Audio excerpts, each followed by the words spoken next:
Hello everyone, ಇದು Wednesday ಮಧ್ಯಾಹ್ನದ ಮಿನಿಲಾಗ್ ಆಗಿರುತ್ತೆ. ಸೊ ಅದೇನು ಸ್ಕೂಲಿಂದ ಕರ್ಕೊಂಬಂದು ಅವಳಿಗೂ ಕೂಡ ಊಟ ಮಾಡಿಸಿ ರೆಡಿ ಮಾಡಿದ್ದೀನಿ. ಬಿಕಾಸ್ ಇವತ್ತು ಅಮ್ಮನ ಮನೆಗೆ ಕರ್ಕೊಂಡೋಗಿ ಬಿಡಬೇಕು ಅವಳಿಗೆ. ಹಾಗಾಗಿ ಬೆಳಗ್ಗೆ ಸ್ಕೂಲ್ಗೆ ಹೋಗ್ಬೇಕಾಗಿಂದ ಹಠ ಮಾಡ್ತಿದ್ಲು ಅಮ್ಮನ ಅಜ್ಜಿ ಮನೆಗೆ ಹೋಗ್ಬೇಕಂತ. ಹಾಗಾಗಿನೇ ನಾವು ಶಾಪಿಂಗ್ ಹೋಗಿ ಬರ್ತೀವಿ ಅಂದ್ರೆ ಶಾಪಿಂಗು ಬರಲ್ವಂತೆ, ಅಲ್ಲಿ ಹೋಗ್ಬೇಕಂತೆ. ಬಿಕಾಸ್ ನನ್ನ ತಮ್ಮನ ಪಾಪು ಇದೆಯಲ್ಲ, ಹಾಗಾಗಿ ಅವನ ಜೊತೆ ಟೈಮ್ ಸ್ಪೆಂಡ್ ಮಾಡಬೇಕು ಅಂತ ಆಸೆ ಪಡ್ತಿದ್ಲು. ಸರಿ ಹೋಗ್ಬೇಕಾದ್ರೆ ಹಾಗೆ ಬಿಟ್ಬಿಟ್ಟು ಹೋಗೋಣ ಅಂತ ಹೇಳ್ಬಿಟ್ಟು ಹಸ್ಬೆಂಡ್ ಕೂಡ ಬೇಗ ಬಂದರು. ಸರಿ ಒಂದು ಜೊತೆ ಬಟ್ಟೆ ತಗೋ ಅಂತ, ಹಾಗಾಗಿ ಹೋಗ್ತಾ ಇದ್ದೀವಿ.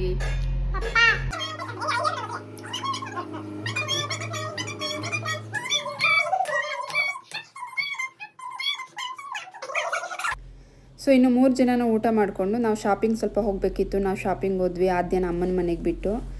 ಸೊ ನಾವು ಶಾಪಿಂಗ್ ಹೊರಟಿತ್ತು ಇಲ್ಲಿ ವೆಂಕಟೇಶ್ವರದಲ್ಲಿ ನೋಡಿದ್ವಿ. ಅಲ್ಲಿ ಯಾಕೋ ನನಗಷ್ಟು ಕಲೆಕ್ಷನ್ಸ್ ಇಷ್ಟ ಆಗಿಲ್ಲ, ಹಾಗಾಗಿ ವಿಶಾಲ್ ಮಾರ್ಟಿಗೆ ಬಂದೆ. ಅಲ್ಲೊಂದು 3 ಕುರ್ತಾ ಟ್ರಯಲ್ ನೋಡೋಣ ಅಂತ